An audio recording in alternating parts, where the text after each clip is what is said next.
ট্রাম্পের অতিরিক্ত 10% শুল্ক আরোপের হুমকির কড়া জবাব চীনের।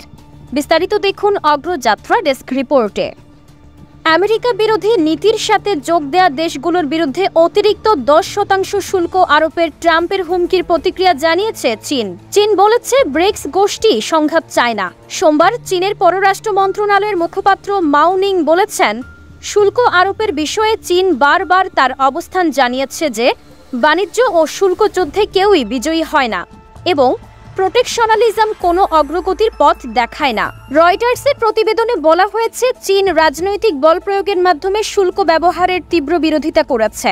নিং একটি নিয়মিত সংবাদ সম্মেলনে এক প্রশ্নের জবাবে বেইজিংয়ের অবস্থান পুনর্ব্যক্ত করে বলেছেন, শুল্কের ব্যবহার কারো উপকারে আসে না। আমেরিকা বিরোধী ব্রিক্স নীতি গ্রহণকারী দেশগুলোর বিরুদ্ধে শাস্তিমূলক শুল্ক আরোপের বিষয়ে ট্রাম্পের সতর্ক করার পর এই বিবৃতি দিল বেইজিং।